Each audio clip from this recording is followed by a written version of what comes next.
Good afternoon, everyone. Let me begin by thanking the Annenberg Foundation Trust and everyone here at beautiful Sunnylands and the people of Rancho Mirage for their incredible hospitality these past 2 days. I have hosted foreign leaders here before. It's quite another to host leaders from 10 nations at the same time, and I want to thank everybody who helped make the summit such a success. For 50 years, leaders and people across Southeast Asia have worked together through ASEAN to advance their mutual security, prosperity, and dignity. For decades, the United States has been a proud partner with ASEAN, and this summit has built on the unprecedented cooperation we forged over the past 7 years, as I described yesterday. This spirit, working together on behalf of mutual interests and mutual respect, guided our work over the past 2 days.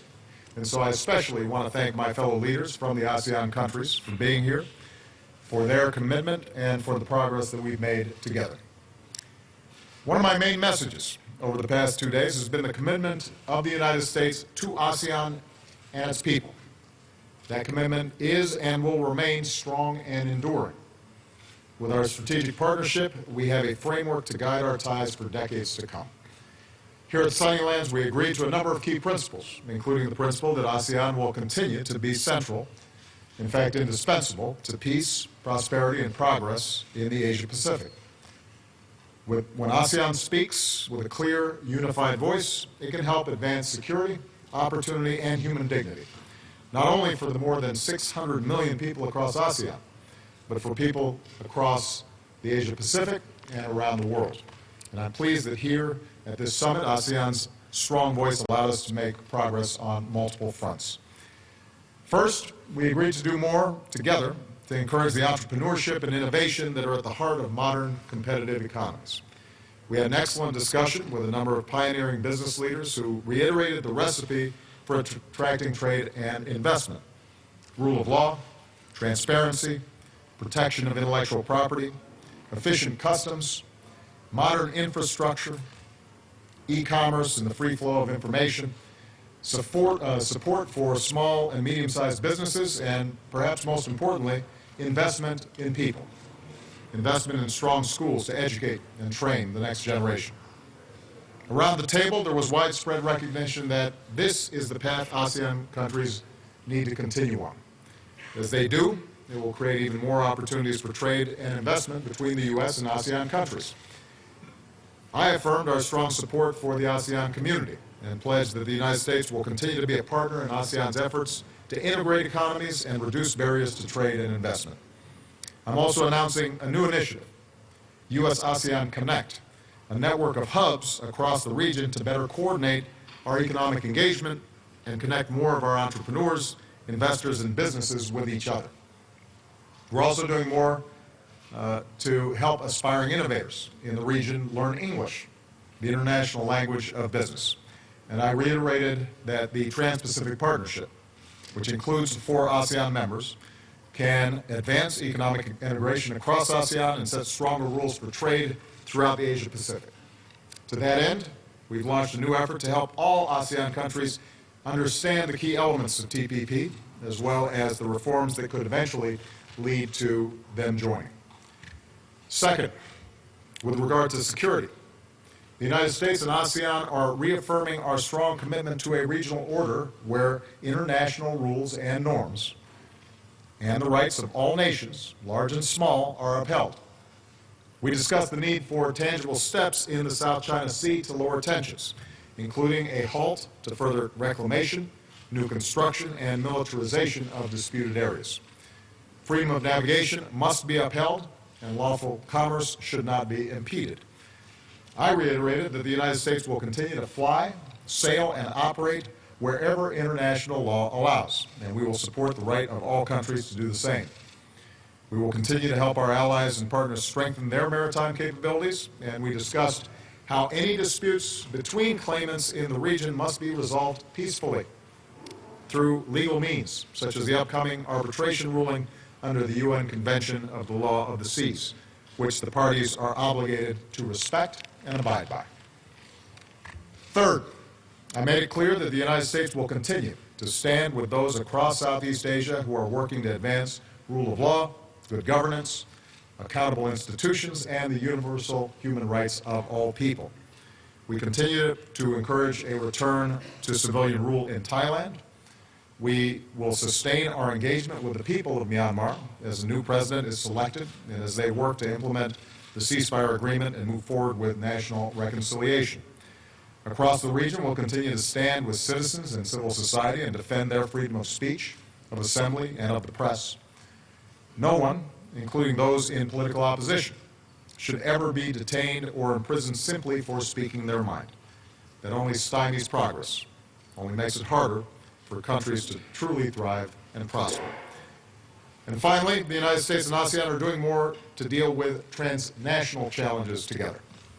I offered our assistance to help ASEAN countries better leverage Interpol data to prevent the flow of foreign terrorist fighters. We agree that implementing the Paris Climate Change Agreement, including helping developing countries adapt to and mitigate the impacts of climate change, will be critical, and it will enable them to leap ahead to new and affordable clean energy. As we pursue our sustainable development goals, we're launching a new competition, an innovation challenge, to encourage students across ASEAN to develop new solutions to boost agriculture. We're moving ahead with our global health security agenda to prevent future epidemics, and I pledged additional U.S. assistance to help ASEAN combat the horror of human trafficking. So to sum up, I believe this summit has put the U.S.-ASEAN partnership on a new trajectory that will carry us to even greater heights in the decades ahead. America's foreign policy rebalance to the Asia-Pacific, including Southeast Asia, will continue to be a foreign policy priority of my presidency. I look forward to visiting Vietnam for the first time in May and to becoming the first U.S. president to visit Laos when it hosts the East Asia Summit in September.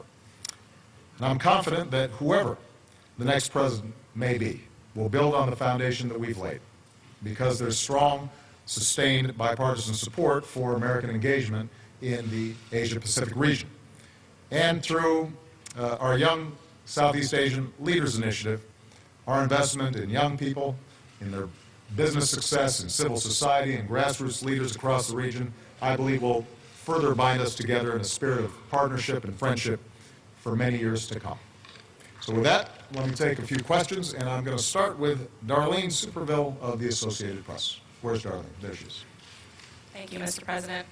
My question is about the Supreme Court. What recourse do you have if Leader McConnell blocks a vote on your Supreme Court nominee?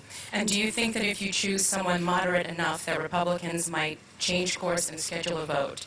And as you consider that choice and who to nominate, what qualities are important to you and is diversity among them? Thank you. First of all, I want to reiterate heartfelt condolences to the Scalia family. Obviously, Justice Scalia and I had different political orientations and probably would have disagreed on the outcome of certain cases, but there's no doubt that he was a giant on the Supreme Court, helped to shape the legal landscape. He was, by all accounts, a good friend and loved his family deeply. And so, you know, it's important before we rush into all the politics of this to take stock of somebody who made enormous contributions to the United States. And we are grateful not only for his service, but for his family's service.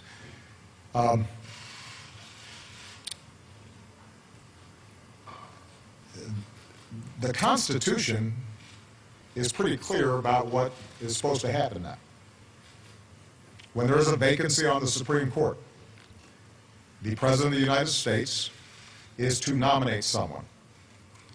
The Senate is to consider that nomination, and either they disapprove of that nominee or that nominee is elevated to the Supreme Court. Historically, this has not been viewed as a question. There's no unwritten law that says that it can only be done on off years. That's not in the constitutional text. I'm amused when I hear people who claim to be strict interpreters of the Constitution suddenly reading into it a whole series of provisions that are not there. There is more than enough time for the Senate to consider in a thoughtful way the record of a nominee that I present and to make a decision. And with respect to our process, we're going to do the same thing that we did with respect to Justice Kagan's nomination and Justice Sotomayor's nomination. We're going to find somebody who is an outstanding legal mind, somebody who cares deeply about our democracy and cares about rule of law. There's not going to be any particular position on a particular issue that determines whether or not I nominate them, but I am going to present somebody who indisputably is qualified for the seat, and any fair-minded person, even somebody who disagreed with my politics, would say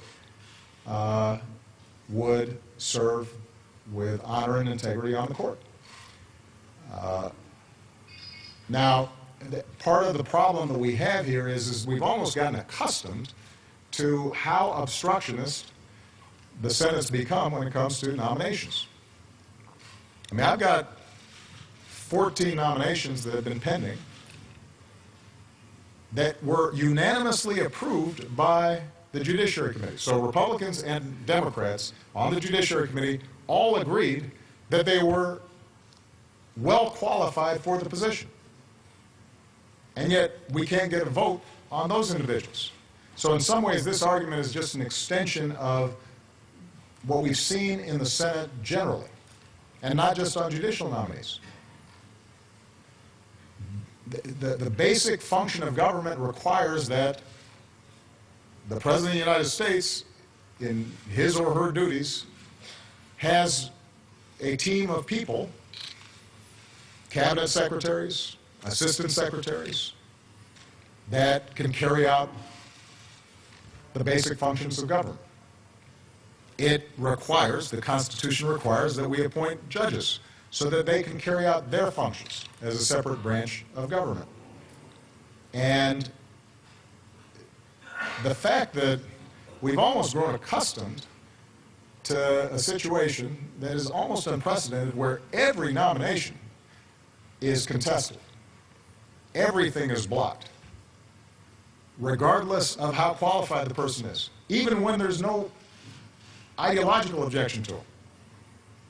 Certainly where there are no disqualifying actions by the nominee that have surfaced. The fact that it's that hard that we're even discussing this is, I think, a measure of how, unfortunately, the venom and rancor in Washington has prevented us from getting basic work done. Now, this would be a good moment for us to rise above that. I understand the stakes. I understand the pressure that Republican senators are undoubtedly under. I mean, the fact of the matter is that what the issue here is that the court is now divided on many issues. This would be a deciding vote, and there are a lot of Republican senators who are going to be under a lot of pressure from various special interests and various constituencies and many of their voters to not let any nominee go through, no matter who I nominate. But that's not how the system's supposed to work. That's not how our democracy is supposed to work. I intend to nominate in due time a very well-qualified candidate. If we are following basic precedent, then that nominee will be presented before the committees, the vote will be taken, and ultimately they'll be confirmed. Justice Kennedy, when he was nominated by Ronald Reagan, in Ronald Reagan's last year in office, a vote was taken, and there were a whole lot of Democrats who I'm sure did not agree with Justice Kennedy on his position on a variety of issues. But they did the right thing. They confirmed it. And if they voted against him, they certainly didn't mount a filibuster to block a vote from even coming up. This is the Supreme Court, the highest court in the land. It's the one court where we would expect elected officials to rise above day-to-day politics. And this will be the opportunity for senators to do their job. Your job doesn't stop until you're voted out or until your term expires. I intend to do my job between now and January 20th of 2017. I expect them to do their job as well. All right. Let's see who we got here. Jeff Mason. Thank you, Mr. President. Following up on that, should we interpret your comments just now that you are likely to choose a moderate nominee? Would you consider? No. Okay. I don't know where you found that. You shouldn't assume anything about the qualifications of the nominee, other than they're going to be well qualified. All right. Okay. Following up, Yes. would you consider a recess appointment if your nominee is not granted a hearing? I think that we have more than enough time to go through regular order, regular processes. I intend to nominate somebody, to present them to the American people, to present them to the Senate. I expect them to hold hearings. I expect there to be a vote. That means no recess Full appointment. stop. And lastly, as long as we're doing this in a row, how do you respond to Republican criticism that your position is undercut by the fact that you and other members of your administration who were in the Senate at the time tried to filibuster Judge Alito in 2006? You know, look, I think what's fair to say is that how judicial nominations have evolved over time is not historically the fault of any single party. This has become just one more extension of politics. And there are times where folks are in the Senate and they're thinking, as I just described, primarily about, is this going to cause me problems in a primary? Is this going to cause me problems with supporters of mine? And so people take strategic decisions. I understand that. But what is also true is Justice Alito is on the bench right now. I think that historically, if you look at it, regardless of what votes particular senators have taken, there's been a basic consensus, a basic understanding that the Supreme Court's different.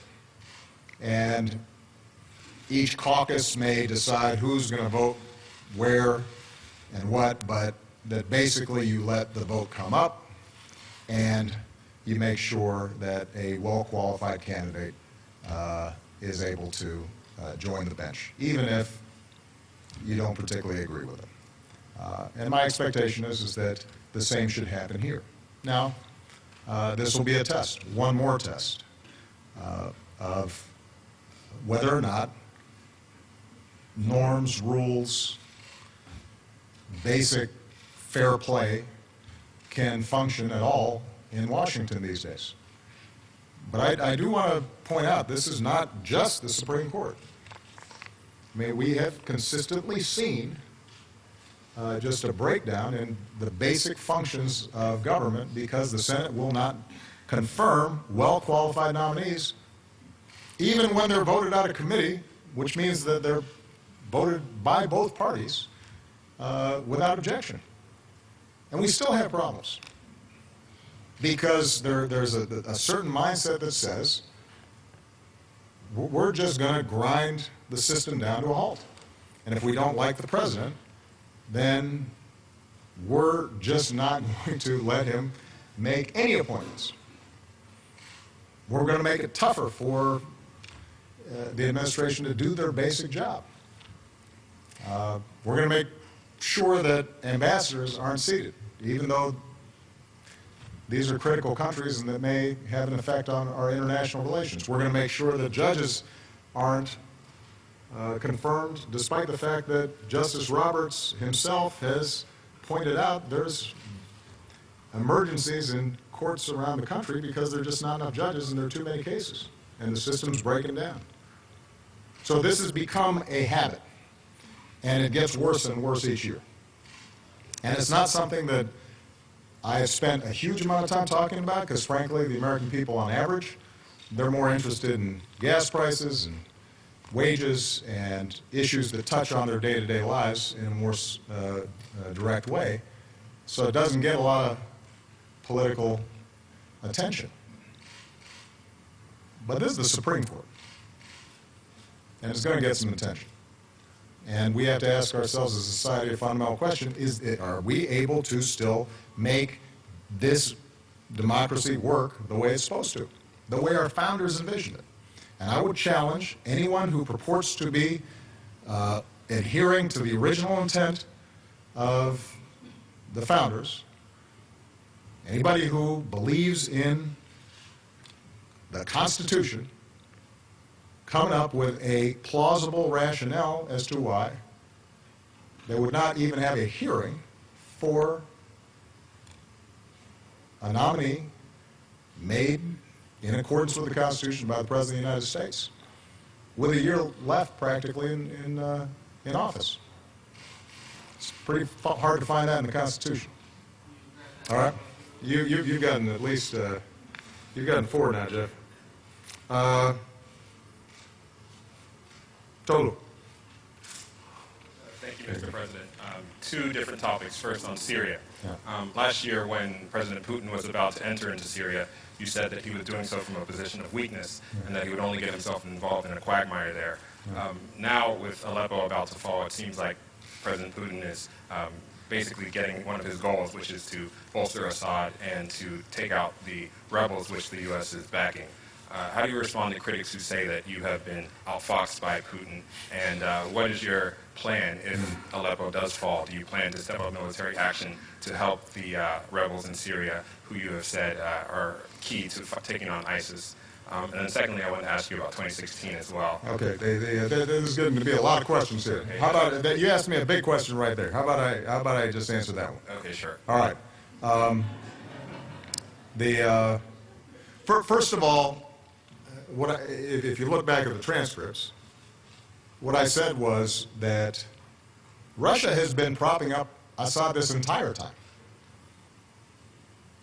The fact that Putin finally had to send his own troops and his own aircraft and and invest this massive military operation was not a testament to great strength. It was a testament to the weakness of Assad's position. That if somebody's strong, then you don't have to send in your army to prop up your ally. They have legitimacy in their country and they are able to manage it themselves, and then you have good relations with them. You send in your army when the horse you're backing isn't effective. And that's exactly what's happened. Now, what I said is that Russia would involve itself in a quagmire. Absolutely it will. If there's anybody who thinks that somehow the fighting ends because Russia and the regime has made some initial advances, about 3/4 of the country is still under control of folks other than Assad. That's not stopping anytime soon. So I say that, by the way, with no pleasure. This is not a contest between me and Putin. The question is, how can we stop the suffering, stabilize the region, stop this massive out-migration of refugees who are having such a terrible time, end the violence, stop the bombing of schools and hospitals and innocent civilians, stop creating a safe haven for ISIS. And there's nothing that's happened over the last several weeks that points to those issues being solved. And that is what I mean by a quagmire. Now, Putin may think that he's prepared to invest in a permanent occupation of Syria with Russian military, that's going to be pretty costly. That's going to be a big piece of business. And if you look at the state of the Russian economy, that's probably not the best thing for Russia. What would be smarter would be for Russia to work with the United States and other parties in the international community to try to broker some sort of political transition. Now, John Kerry, working with his Russian counterpart, has, on paper, said that there's going to be a cessation of hostilities in a few days. This will test whether or not that's possible. It's hard to do because there's been a lot of bloodshed. And if Russia continues indiscriminate bombing of the sort that we've been seeing, I think it's fair to say that you're not going to see any take-up by the opposition. And yes, Russia is a major military. Obviously, a bunch of rebels are not going to be able to compete with the hardware of the second most powerful military in the world. But that doesn't solve the problem of actually stabilizing Syria. And the only way to do that is to bring about some sort of political transition. We will see what happens over the next several days, and we will continue to work with our partners who are focused on defeating ISIS to also see how we can work together to try to bring about a more lasting political solution than aerial bombardment of schools and hospitals are going to achieve. But it's hard. I'm under no illusions here that this is going to be easy. A country has been shattered because Assad was willing to shatter it and has repeatedly missed opportunities to try to arrive at a political transition. And Russia has been party to that entire process. And the real question we should be asking is,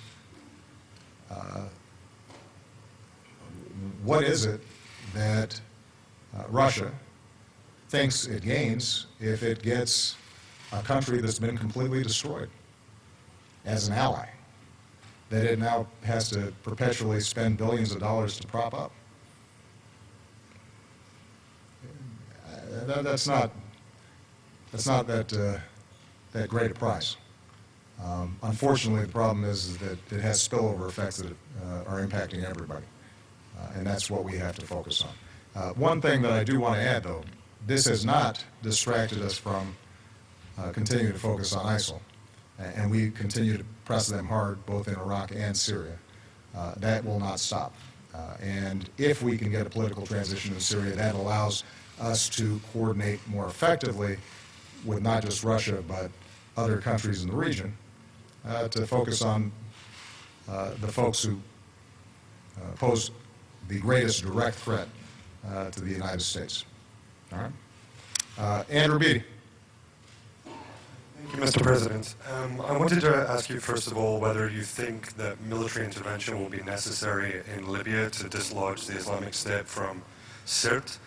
And as an extension of that, do you think that by the end of your presidency, the Islamic State will still have geographical strongholds throughout the Middle East? And I can't resist asking a third. How was the stadium course? What did you shoot? The last, for non-golfers, is a reference to PGA West. Very nice course, very difficult. My score is classified.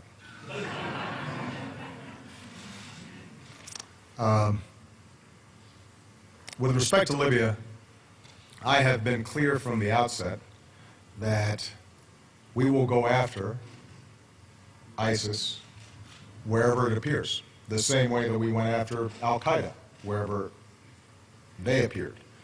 And the testament to the fact that we are doing that already is that we took out ISIS, one of ISIS's most prominent leaders in Libya. We will continue to take actions where We've got a clear operation and a clear target in mind. And we are working with our other coalition partners to make sure that as we see opportunities to prevent ISIS from digging in Libya, we take them. At the same time, we're working diligently with the United Nations to try to get a government in place in Libya. And that's been a problem. You know, the tragedy of Libya over the last several years is Libya has a relatively small population and a lot of oil wealth and could be really successful. They are divided by tribal lines and ethnic lines, power plays. There is now, I think, a recognition on the part of a broad middle among their political leadership that it makes sense to unify so that there is just some semblance of a state there. But extremes on either side are still making it difficult for that state to cohere.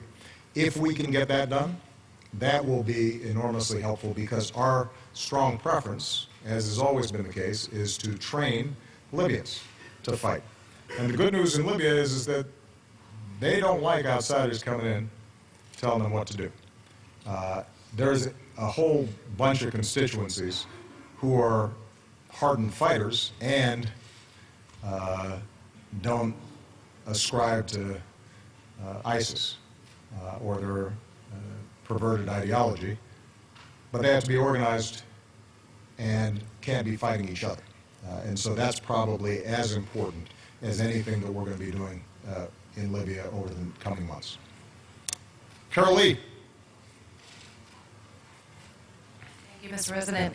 The Democratic race to replace you has gotten pretty heated lately, and you have Hillary Clinton saying that, or at least casting herself as the rightful heir to your legacy and the candidate who will be the keeper of your legacy, while also saying that Bernie Sanders has been disloyal to you. Is she right?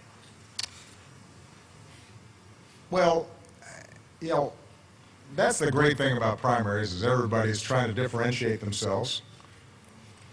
When in fact, Bernie and Hillary agree on a lot of stuff and disagree pretty much across the board with everything the Republicans stand for.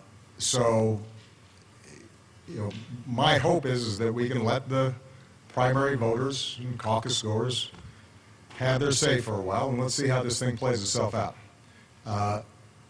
You know, I know Hillary better than I know Bernie because she served in my administration and she was an outstanding Secretary of State. And you know, I suspect that on certain issues she agrees with me more than Bernie does. On the other hand, there may be a couple of issues where Bernie agrees with me more. I don't know. I haven't studied their positions that closely. Here's what I have confidence in, that Democratic voters believe in certain principles. They believe in equal opportunity. They believe in making sure that every kid in this country gets a fair shot. They believe in making sure that economic growth is broad-based and everybody benefits from it. And if you work hard, you're not in poverty. They believe in preserving a strong safety net through programs like Social Security and Medicare.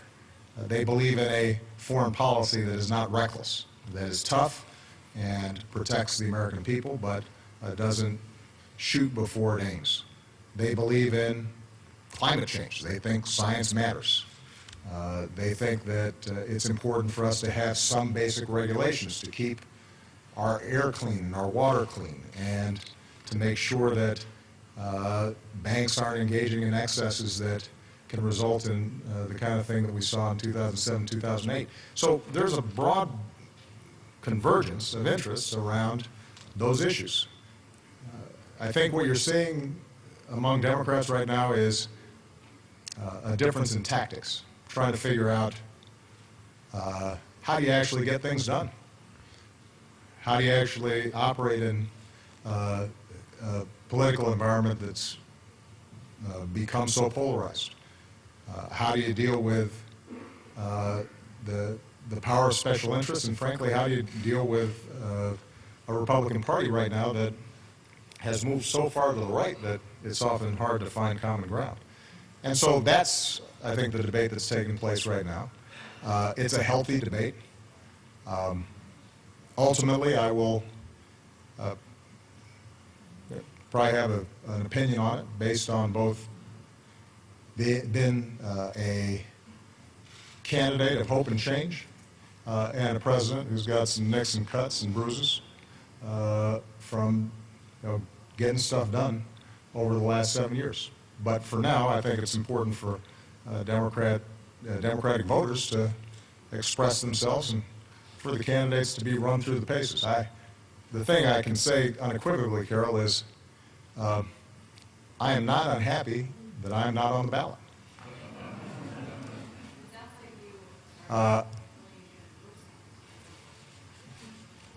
Ron Allen, NBC. Let me continue the 2016 questions. On the Republican side, and a lot of your guests were probably very intrigued by the fact that there's a candidate who's still winning, who's called for a ban on Muslims, and significant segments of the population in America agree. Intrigued is an interesting way of putting it.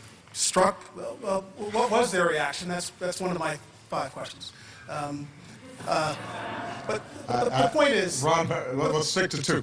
the point is, in the past you've explained that as anger, resentment, insecurity, economic insecurity. The question is, how much responsibility do you accept for that reservoir of feeling in the country that's propelling that sort of candidate?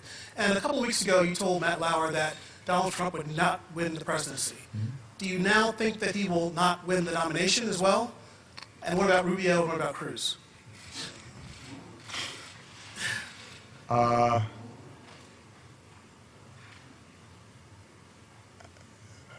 think foreign observers are troubled by some of the rhetoric that's been taking place in these Republican primaries and Republican debates. I don't think it's restricted, by the way, to Mr. Trump. I mean, I find it interesting that everybody's focused on Trump primarily just because he says in more interesting ways what the other candidates are saying as well. And so he may up the ante in anti-Muslim sentiment, but if you look at what the other Republican candidates have said, that's pretty troubling too. He may express strong anti-immigration sentiment, but you've heard that from the other candidates as well. You've got a candidate who sponsored a bill that I supported to finally solve the immigration problem, and he's running away from it as fast as he can. They're all denying climate change. I think that's troubling to the international community, since the science is unequivocal. And, you know, the other countries around the world, they kind of count on the United States being on the side of science and reason and common sense, because they know that if the United States does not act on big problems in smart ways, nobody will. But this is not just Mr. Trump. Look at the statements that are being made by the other candidates. There's not a single candidate in the Republican primary that thinks we should do anything about climate change, that thinks it's serious. Well, that's a problem. The rest of the world looks at that and they says, how can that be? I'll leave it to you to speculate on how this whole race is going to go. I continue to believe Mr. Trump will not be president. And the reason is because I have a lot of faith in the American people. And I think they recognize that being president is a serious job. It's not hosting a talk show or a reality show. It's not promotion. It's not marketing. It's hard. And a lot of people count on us getting it right. And it's not a matter of pandering and doing whatever will get you in the news on a given day. And sometimes it requires you making hard decisions even when people don't like it.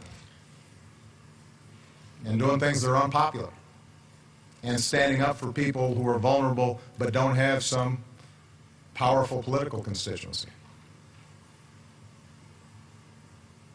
And it requires being able to work with leaders around the world in a way that reflects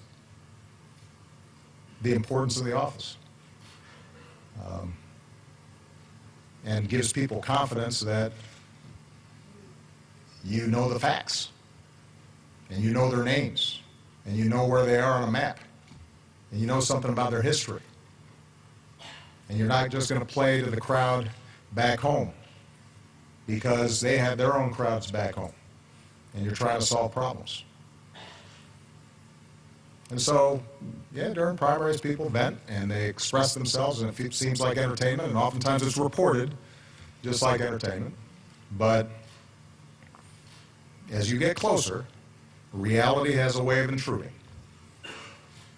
And these are the folks who I have faith in, because they ultimately are going to say, whoever's standing where I'm standing right now has the nuclear codes with them and can order 21-year-olds into a firefight and have to make sure that the banking system doesn't collapse, and is often responsible for not just the United States of America, but 20 other countries that are having big problems or are falling apart and are going to be looking for us to do something. And the American people are pretty sensible. And I think they'll make a sensible choice in the end. All right? Thanks, everybody. Thank you.